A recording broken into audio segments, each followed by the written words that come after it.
안녕하세요, 여러분. 오늘은 캐나다에서 태어나 한의사가 되기까지의 놀랍고 감동적인 여정을 소개하려 합니다. 주인공은 소피아라는 이름을 가진 여성인데요. 그녀는 어릴 적부터 결코 평탄치 않은 삶을 살아왔습니다. 소피아는 캐나다 밴쿠버에서 태어났습니다. 그녀의 부모님은 소피아가 6살 때 이혼했고, 이후 소피아는 어머니와 단둘이 살게 됩니다. 어려운 가정 환경 속에서 철이 빨리 든 그녀는 어머니가 가끔씩 피곤한 얼굴로 돌아오실 때마다 말없이 힘이 되고자 노력했습니다. 그러던 어느 날 소피아의 어머니는 뜻밖의 소식을 전했습니다. 소피아, 내가 너에게 꼭 소개하고 싶은 분이 있어. 이분은 윤재현 아저씨라고 해. 한국에서 온 한의사야. 그날 저녁 소피아는 윤재현이라는 한국인 남성을 처음 만났습니다. 그는 온화한 눈빛과 부드러운 말투로 소피아에게 다가왔습니다. 천천히 서로 알아가 보자. 내가 좋은 가족이 되도록 노력할게. 라는 그의 말은 처음엔 낯설게만 느껴졌지만 시간이 지날수록 그녀는 그가 가족이 되어가는 모습을 자연스럽게 받아들였습니다. 소피아에게 새 아빠는 단순히 한국 문화를 소개해주는 사람 이상의 존재였습니다. 그는 말없이 행동으로 보여주는 사람이었죠. 가끔 소피아와 어머니를 위해 저녁 식사를 준비하곤 했습니다. 밥상에 올라온 다양한 한국 음식들은 소피아에게 새로운 경험이었습니다. 김치찌개, 불고기, 잡채 같은 요리들은 처음엔 낯설었지만 시간이 지나면서 그녀는 점점 그 맛에 익숙해졌습니다. 특히 소피아는 된장찌개라는 음식을 처음 먹었을 때 강렬한 인상을 받았습니다. 이거 냄새가 좀 특이하네요. 소피아가 말하자 미소를 지으며 말했습니다. 특별한 향이 있지. 그런데 먹다 보면 이 향이 그리워질 거야. 결국 소피아는 그날 저녁 밥 한 그릇을 가득 비우며 이렇게 말했습니다. 이제 알겠어요. 된장찌개의 맛이 독특하지만 계속 먹고 싶게 만드는 매력이 있네요. 이와 함께 새아빠는 소피아에게 한국의 철학과 전통에 대한 이야기도 자주 들려주었습니다. 그는 한의학을 단순한 치료법으로 보지 않았습니다. 소피아, 한의학은 몸과 마음의 균형을 중요하게 생각해 자연에서 얻은 약재를 통해 사람의 몸과 마음을 치유하는 거지. 단순히 약을 먹는 게 아니라 사람의 삶 전반을 바라보는 관점이야.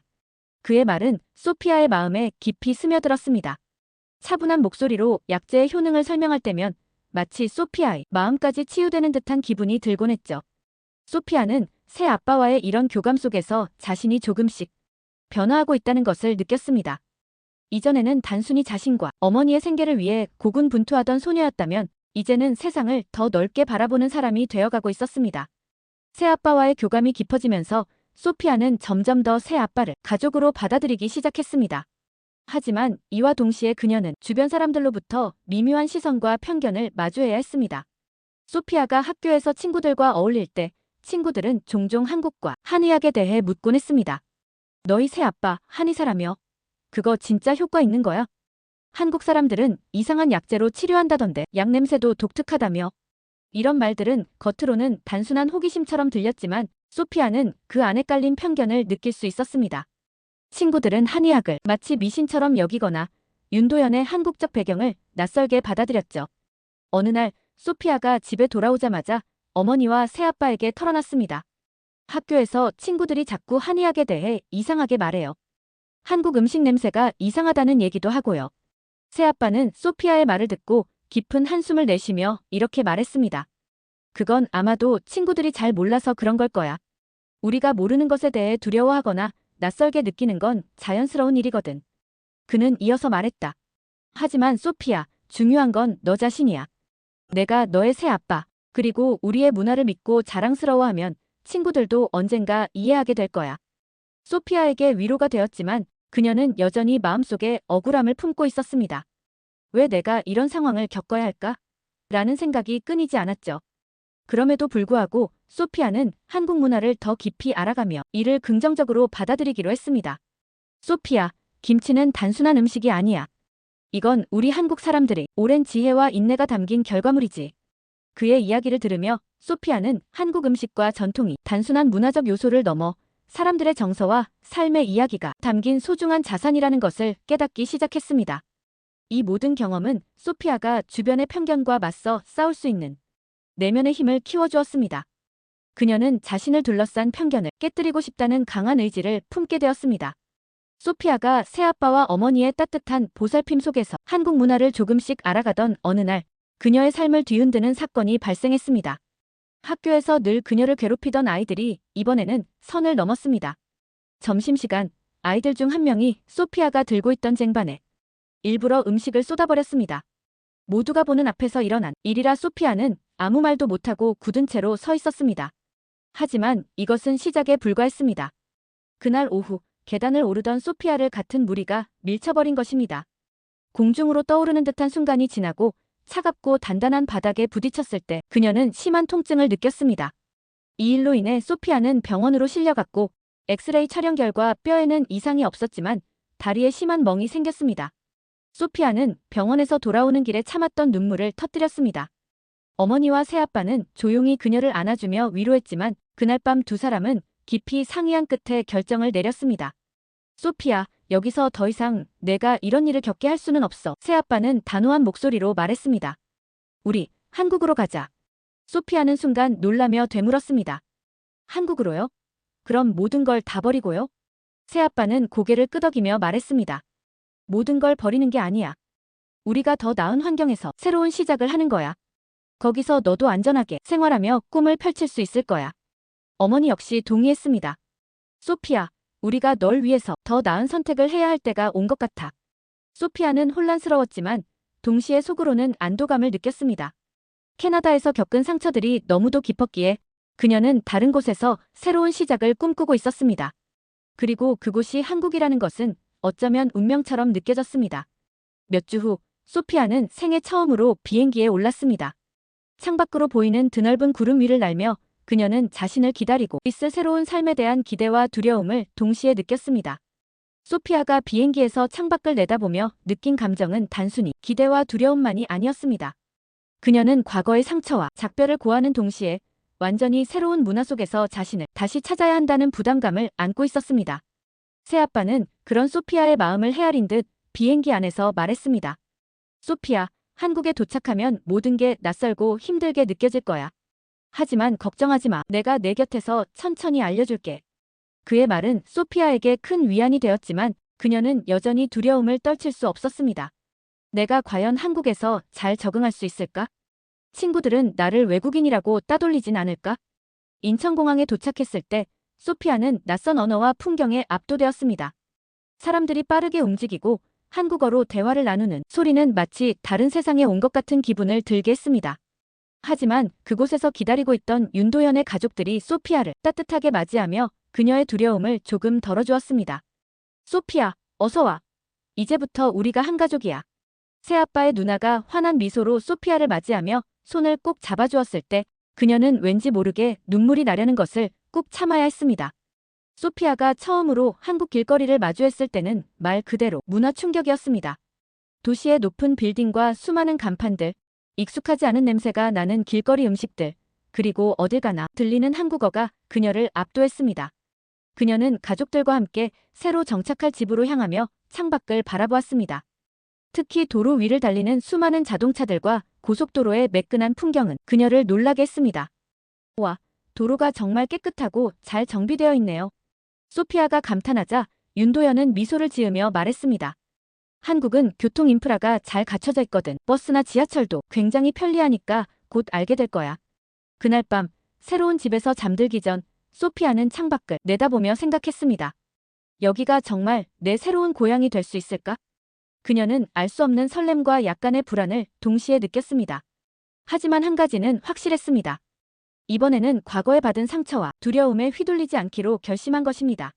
소피아는 스스로에게 속삭였습니다. 한국에서 내가 어떻게 성장할지 지켜봐줘, 소피아. 여긴 새로운 시작이야. 소피아는 한국에서의 첫날부터 문화적 충격과 적응의 어려움을 겪었습니다. 하지만 그녀는 가족의 따뜻한 환대와 새아빠의 지지를 통해 조금씩 한국 생활에 익숙해지고 있었습니다. 한국어를 배우기 위해 매일 학원에 다녔고 처음엔 서투르던 인사말조차도 노력 끝에 자연스럽게 말할 수 있게 되었죠. 그러던 어느 날 소피아는 새아빠가 운영하는 한의원에 처음으로 방문했습니다. 이곳이 아저씨의 일터예요? 소피아가 묻자 약재가 가득한 선반을 가리키며 설명했습니다. 맞아. 이 약재 하나하나가 사람을 치유할 수 있는 힘을 가지고 있단다. 내가 관심이 있다면 언제든 내가 알려줄게. 소피아는 생소한 약재와 그 특유의 향기가 낯설었지만 동시에 흥미로웠습니다. 그녀는 한약방에서 처음 본 약재들을 만지며 물었습니다. 이건 뭐예요? 그건 환기라는 약재야. 기운을 돋우고 몸을 따뜻하게 해주지. 소피아는 학교에서도 한약방과 관련된 이야기를 친구들에게 들려주었습니다. 그런데 그녀의 이야기를 들은 몇몇 친구들은 고개를 갸우뚱하며 이렇게 말했습니다. 소피아, 한약이 효과가 있다고. 우리 부모님은 그거 미신 같은 거라고 했는데 처음에는 대수롭지 않게 넘겼던 소피아도 이런 반응이 반복될수록 마음이 무거워졌습니다. 한 친구는 대놓고 비꼬는 듯 말하기도 했습니다. 소피아, 그래서 내 아빠는 약초로 뭐든 치료할 수 있다고 믿는 거야? 요즘 시대에 그런 게 어디 있어? 그 말을 듣고 소피아는 화가 났지만 동시에 마음 한구석에 의구심이 생겼습니다.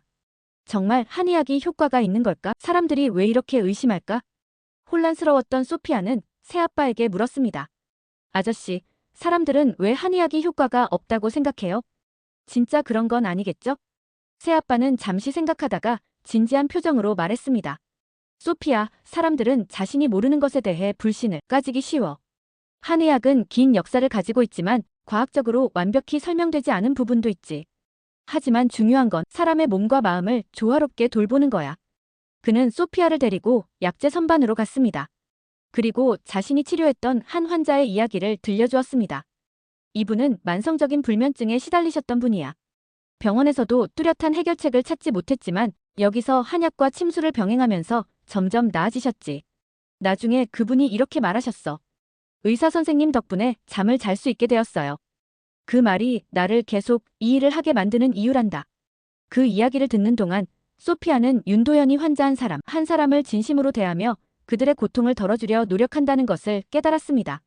며칠 뒤 소피아는 감기에 걸려 몸이 축 처진 상태로 아빠에게 갔습니다. 소피아를 걱정스럽게 바라보며 차를 내어주었습니다. 이 차를 마셔봐. 몸이 따뜻해지고 기운이 날 거야. 소피아는 그 차를 마시며 따뜻함이 몸을 감싸는 듯한 느낌을 받았습니다. 그날 밤 깊고 편안한 잠을 잔 그녀는 한의학이 단순히 약이나 치료를 넘어선 더 큰 의미를 가진다는 것을 조금씩 이해하기 시작했습니다. 소피아는 감기에서 회복한 뒤 새아빠가 제안한 약재 공부를 조금씩 시작했습니다. 그는 그녀에게 약재 하나하나의 특징과 효능, 그리고 그것들이 어떻게 사람의 몸을 치유하는지 가르쳐 주었습니다. 처음엔 복잡하고 이해하기 어려웠던 한약학이었지만 피아는 차츰 흥미를 느끼기 시작했습니다.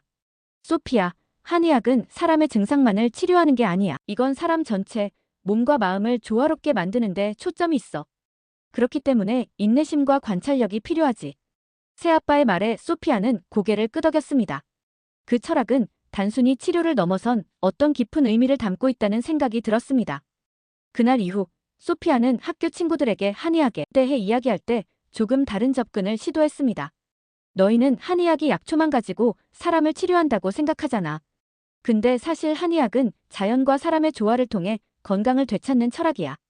그녀는 새아빠가 가르쳐준 약재들을 예로 들며 설명하기 시작했습니다.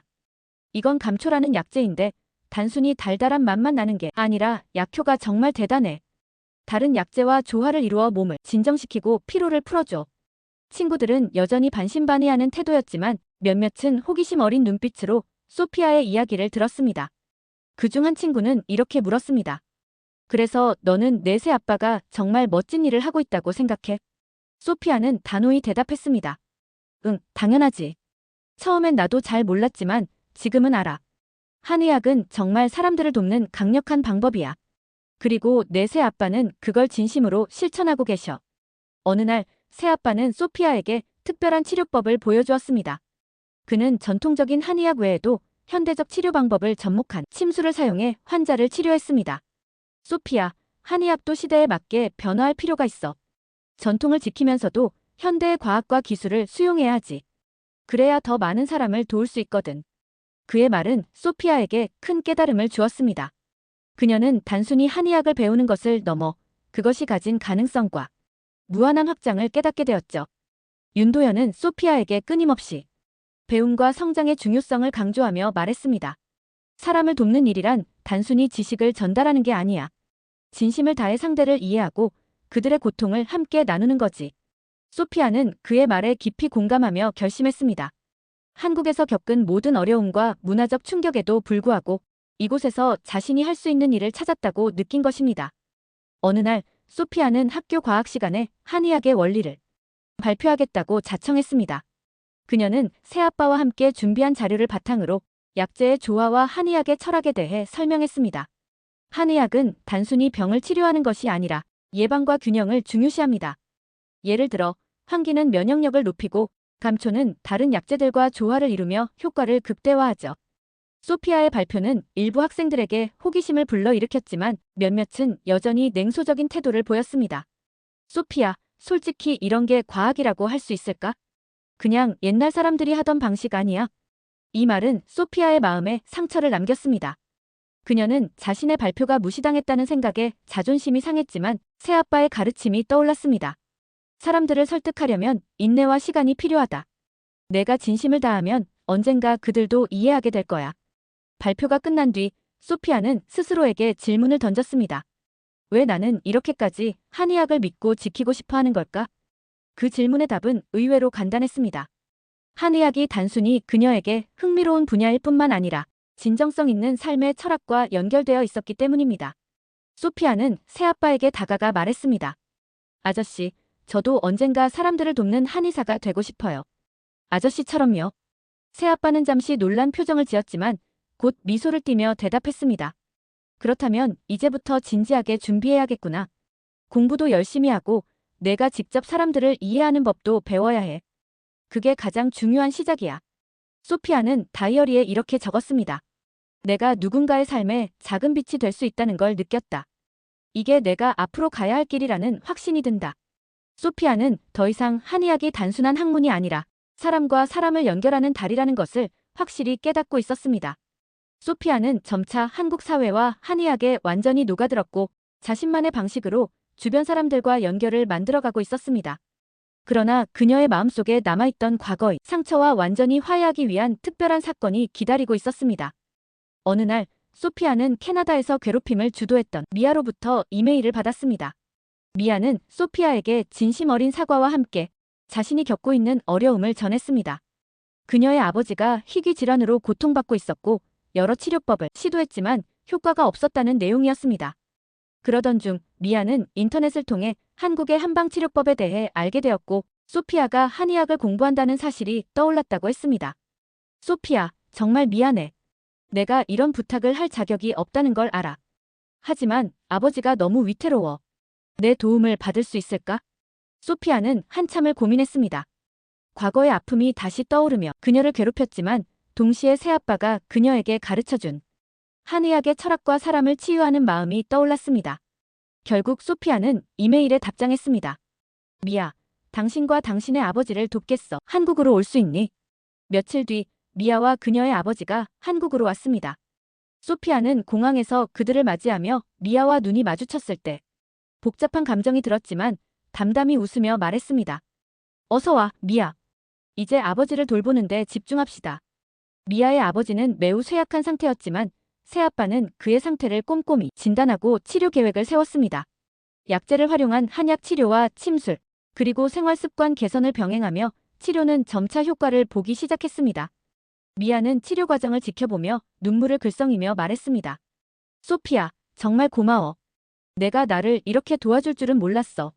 소피아는 조용히 대답했습니다. 미아, 나도 과거에 너 때문에 많이 힘들었어. 하지만 이제 그걸 다 내려놓고 싶어. 우리 모두 과거에서 벗어나 새로운 시작을 할 수 있으면 좋겠어. 그날 두 사람은 카페에서 따뜻한 차를 함께 마셨습니다. 미아는 소피아에게 작은 선물을 건넸습니다. 이 차는 내가 좋아할 것 같아서 골랐어. 내가 할 수 있는 건 많지 않지만 이걸로 내 마음을 조금이라도 표현하고 싶었어. 소피아는 미아의 진심을 느끼며 미소를 지었습니다. 고마워, 미아. 이제 우리가 더 나은 사람이 될 수 있길 바라.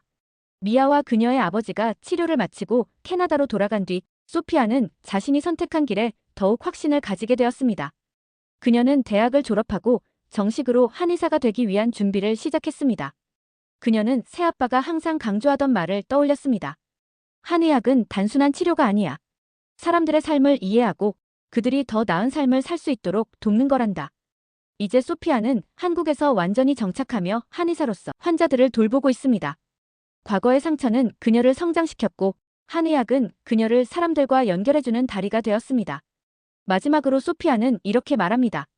저는 소피아이고 캐나다에서 태어났지만 한국에서 한의사로 성장했습니다. 과거의 상처와 화해하고 한의학을 통해 사람들과 연결되며 새로운 시작을 할 수 있었습니다. 앞으로도 더 많은 사람들을 돕고 싶습니다.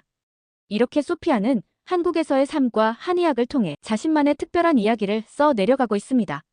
여러분, 소피아의 이야기가 감동적이셨다면 좋아요와 구독 부탁드립니다. 댓글로 여러분의 생각도 남겨주세요.